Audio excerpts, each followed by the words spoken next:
Hello everybody, and welcome to the fourth part of the Loud Go Quiet series.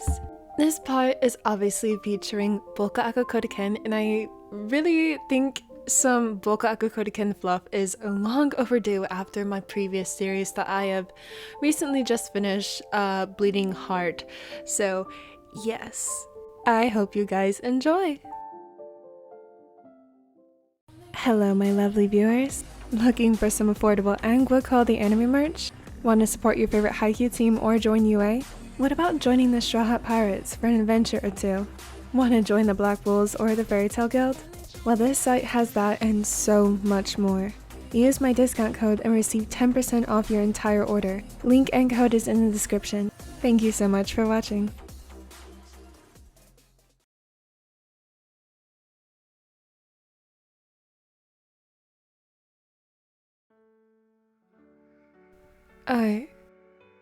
Stop. You're making me sad.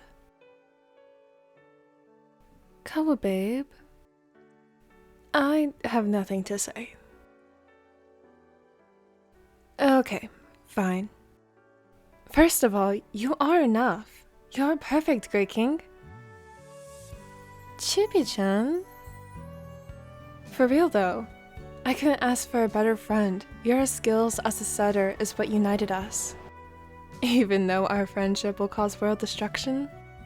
Even if that is the case, Kawa, I'd destroy the world 100 times over.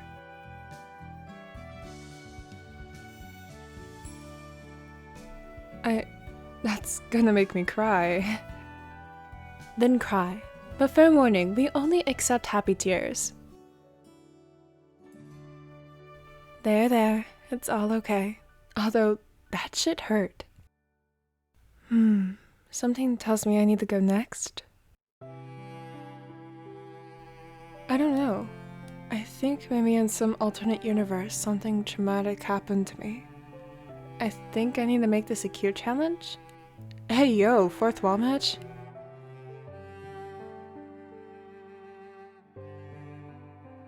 Anyways.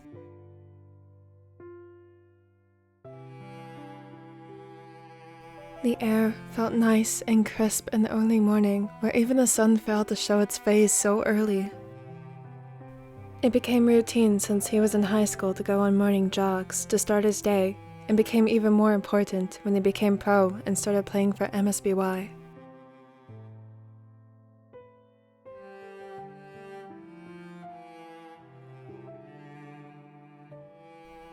Even on his off days, Boku decided to run, even as the bare minimum. He ran into the air grew warmer and the sun peeked over the horizon. By the time he made it home, Kuro and Nakashi had already left for work. It was only Kemma who stayed asleep, wrapped in the security of the blankets. Bokuto admired him for a minute longer before going to the shower to wash off the sweat that had accumulated over the course of the hours he'd been running.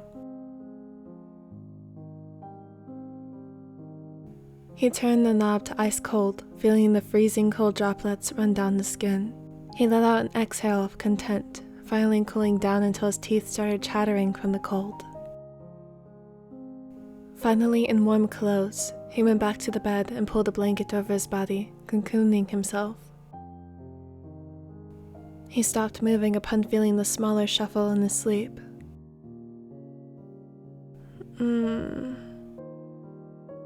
The boy groaned, shaking the sleep from his tired body. Bokuto clasped a hand to his mouth to contain the laugh that threatened to tear into the silence. He hid further into the blankets. Cool. The blonde fumbled with the covers, finding the ace buried underneath. What are you doing? He grumbled, still half asleep. Still, he ran his fingers through the ace's wet hair, making his eyebrow tilt and question. Did you just shower? You know you have to dry off so you don't catch a cold. The gamer continued to grumble, getting on the bed to get a towel then waddled back over. Come on, sit up. I'll dry you off. He complied, staying silent. It was only then Kemma noticed the silence, with his sleep fully gone now. Ko? Is everything okay? Bokuto leaned into Kenma's touch and wrapped his arms around the smaller's waist, snuggling into his torso. Yeah, just a mental day. Kenma's brow furrowed in concern, but nonetheless reciprocated the touch and ran his hands up and down the taller's back.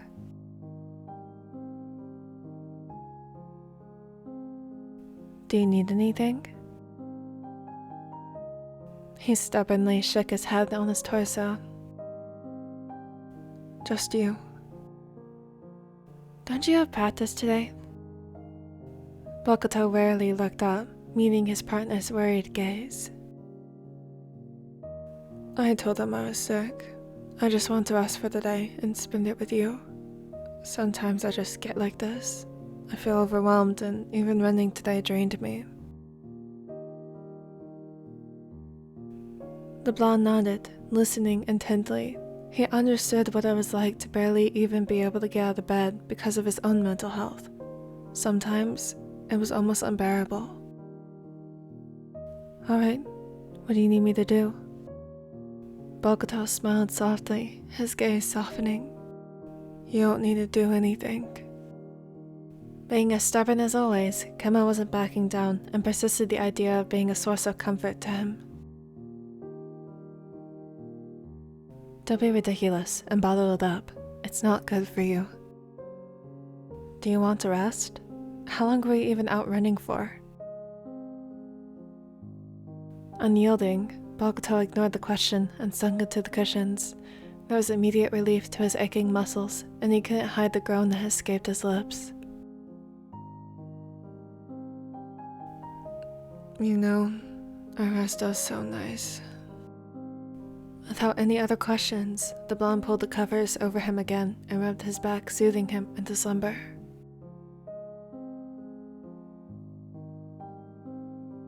Even after the former captain was asleep, Kenma couldn't help but wonder and worry. Anxiety pulled in his gut, not used to his lover of all people feeling like this.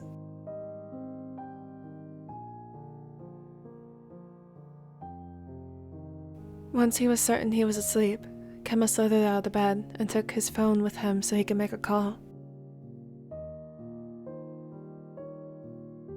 Ken?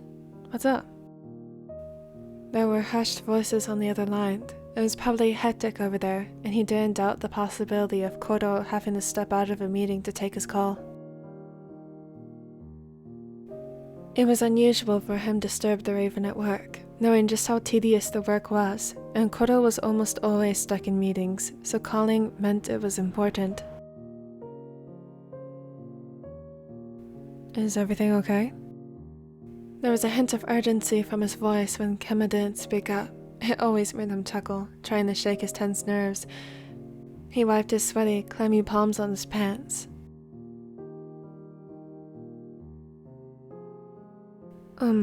If it's possible, can you come home early?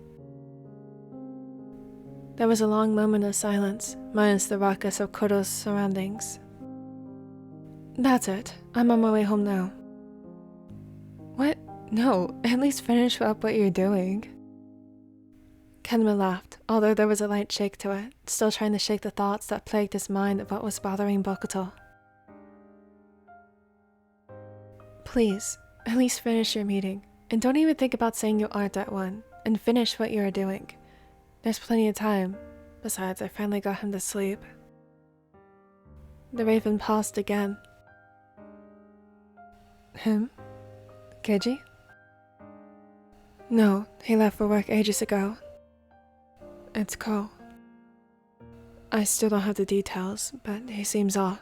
He called out of practice to take a mental day, which I support and all, but it's unusual for him. Koro sighed helplessly, seeing his coworker try to usher him back to the meeting room. Alright, let me finish this up and I'll be home. I'll text Keiji and he might be able to get home sooner than I. I might even see if he wants to stop by the store and pick up a few things to spoil our Ko. With his words, the gamer smiled, finding the idea of spoiling Bokuto pleasant and endearing. Alright, I'll keep an eye on him until then. Now get back to work. Koro chuckled, ending the call not wanting to deal with the wrath of Kemma in any scenario.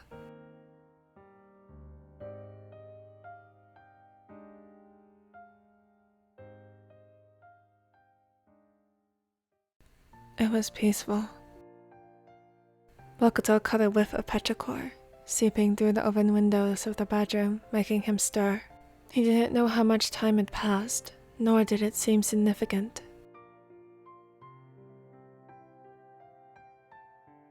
Blindly reaching out to meet one of his lover's sleeping form, he grunted, feeling the cold, empty spots on the bed.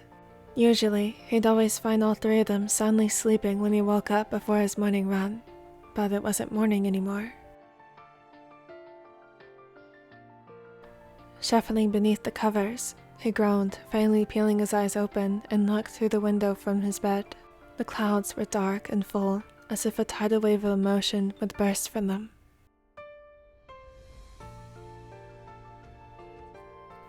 Oddly enough, Bokuto saw himself in the clouds. They were beautiful in every way, white and pure, careless even. True beauty was found within during golden hour, and the clouds turned into deep pink and orange hues, where he was his true self and passionate with love.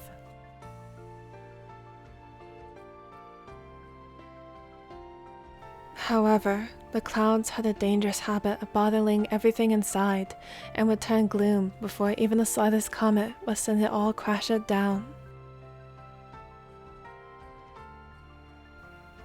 Sighing, he turned in bed, away from the window, and startled seeing Koro lying right next to him, staring. Tetsuya? God, you scared the shit. He yelped, feeling the raven picking him up, cover and all. Instinctively, he wrapped his arms around the raven's neck so he wouldn't fall. Where are you taking me? Frustration simmered inside them, hearing his nonverbal response. Tetsu, use your words, damn it. Where are you? Suddenly, it all clicked as soon as they arrived in the living room. Or what was left of the living room. He sucked in a breath, seeing the couch flipped on its side. Blankets and pillows were thrown around, and tiny lights flickered within. They made a blanket fort? What's more was he noticed a stack of movies and snacks to the side.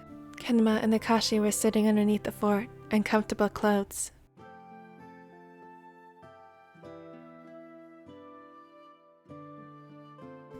What is this? He was speechless. Completely and utterly speechless. Akashi was the first to break the stunned silence from the ace. I know you usually like building the forts, but we wanted to surprise you. His golden eyes were blown wide, still trying to wrap his head around it all. This was crazy. It was impractical, probably a pain in the ass, and perfect. He couldn't deny how perfect it was. Koro lowered to the ground and set him next to Kenma before popping next to him. Time for movie night. It's been ages. I'm not sure why we don't do this often. But no buts, Ko. The raven had reached over and made the taller lean down to sink into his embrace. Bokuto seemed to only melt in its touch, accepting every bit of comfort Akashi had to offer. You know you can tell us anything, right? If something is bothering you. The ace internally scolded himself, realizing what this was about. It was the challenge. He nearly forgotten since he'd just woken up and everything only escalated from the moment he'd opened his eyes. No, nothing is wrong. I promise. This is actually a challenge. I didn't mean to worry you. Even after finding out the truth, Koro relaxed, sighing in relief. Well, at least I got off work early to relax. I'm more happy to hear you are actually okay though.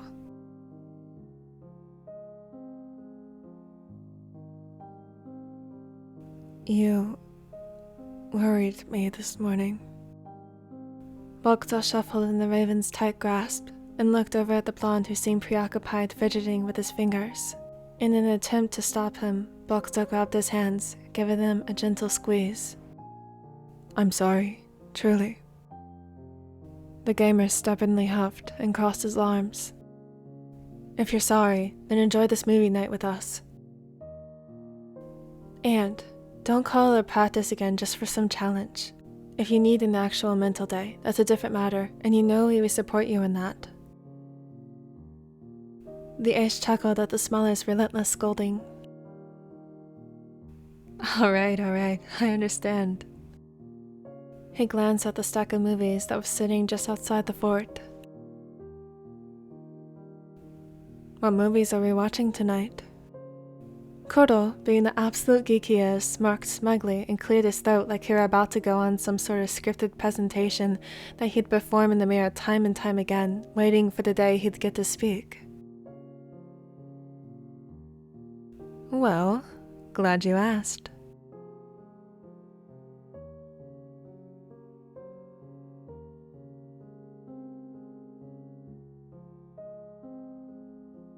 So this concludes the 4th part of the Loud to Go Quiet series, BokuAkaKuroKen.